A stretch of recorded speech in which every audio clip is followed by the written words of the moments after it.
Hello students, I am back with a new topic, subject verb agreement. Now we all know what is a subject. Subject is about what or about whom the sentence belongs to.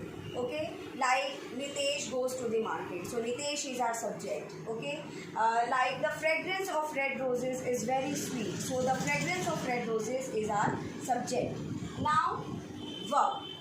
Verb, we will talk about the verb to be. That means Hona. She is a shy girl. Okay? Or he is very smart. So, these are the verbs to be. Second, to have. Have. The verb have shows the possession of something. Like, they have the new car. They have they have the talented background. So these possessions show the verb to have. Okay, now the question comes of agreement. What is this agreement? So these two, subject and verb, have agreement between them that where to place the verb, where to and which verb is to become for subject. Okay, according to the subject we select the verb. If the verb is wrong, if it will make the whole sentence wrong. Okay, so let's know about this. We all know that with verb, with the subject I, we use only am. It is the only verb to be which comes with I only. They have the special agreement with each other. Okay, and if we talk about the possession, if we talk about the verb of possession, then with I we only write have, not has. Okay, now comes to the second subject, that is the second person you. With you is a very typical subject, you know. A single person is you and more than single person are also you. So we treat it as a plural, not the singular one. So we write are with it. And for possession we write have. Now the third person may be any, they, he, she, it. So it depends. They is the plural subject. So we will write are, and for possession we will write have with it.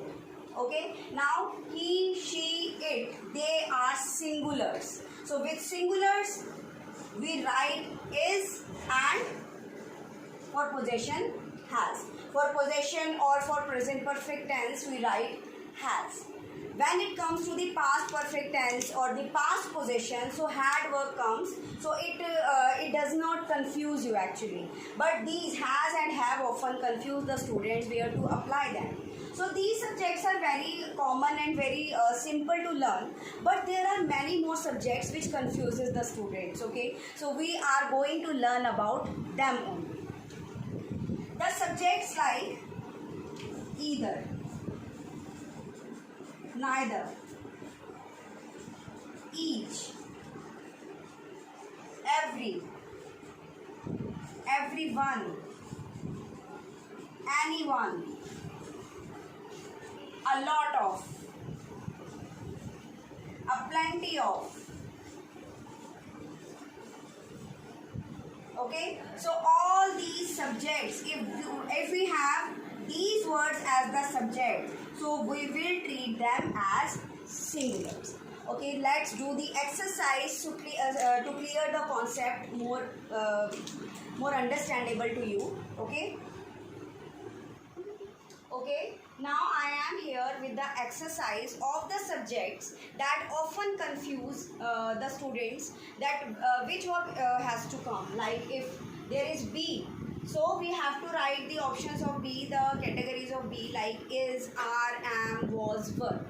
So the students confuse between the singular and plurals of these subjects. So I am here to explain the reason that why we have to write the is or as. Look at the first sentence. A fragrance of roses dash very sweet. So it appears plural to you due to the word, due to the subject roses. But look at the full subject.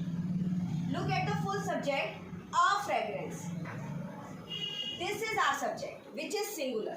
So we will treat it as singular, and due to the singular subject we will write is here. Okay, look at the second sentence now. Either of of the options dash available in the market. So I already told you that if we have either in the sentence, that means with availability of many options, you can choose only one, either. So it will be treated as singular. One of the students, one of the students, one of the flowers, one of many. That means there are many people or many subjects, but our subject is one of these many. Okay, so it is also a singular. Another one, a pair of scissors. Okay, we don't say scissors, we say pair of scissors. So the article A itself is depicting that we are talking about a pair of scissors. So our subject is singular, a pair. Next, bread and butter dash ideal for breakfast. So many students argue with me that ma'am, there are two subjects, bread and butter, so it should be plural. But students remember that bread and butter is a singular phrase. It is a single phrase.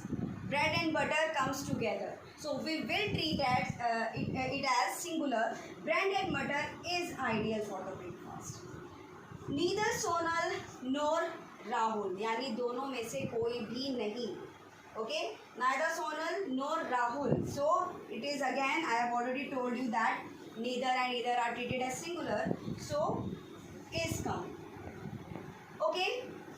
Now look at this, the seventh one very carefully. Here we have the exception. Neither the flowers nor the palm leaves. So here, if we have the plural subject just after the word neither or either, so we will treat it as plural. Okay. So here is little contractions of these sentences. Neither Sonal nor Rahul are the singular subjects. But here, neither the flowers nor the palm leaves. We have the plural subjects after neither, so we will treat it as plural, and here we will have are. Okay. Next, nobody dash the right to do so. So here the verb is to have is given to us. So we will write nobody, everybody, everyone, every, each. All these are singular subjects, so don't get confused. So we will write nobody has the right to do so. Okay. Next is Mrs. Gupta with her family dash be shifting to new house. This is again the very confusing subject because we say that Mrs. Gupta with her family. But here our main subject is, though the whole subject is Mrs. Gupta with her family, but the main subject is Mrs. Gupta. So here the family is associated with Mrs. Gupta, but the main subject will be treated, Mrs. Gupta will be treated as a main subject, which is a singular one. So we will write is here. Okay, the last one, a list of grocery items dash ready. So again, grocery items are plural, but we are talking about a single list, a list. So we will have is here. There are as many as the sentences that you can have the exercises in your grammar books. Okay, you can discuss it with me through the comment box that ma'am, I am confused about this sentence, whether it is a singular or the plural. Since primary classes we have been learning about these verbs, but they still confuse us. Okay, so I am here to sort out your problem, sort out your confusion. I hope you have understood this. I have tried my best. Still, if you have any query, you can write in the comment box. Don't forget to like, share and subscribe it. It is for the benefit of all. I want all of you to take the benefits of these grammar exercises. Goodbye to all.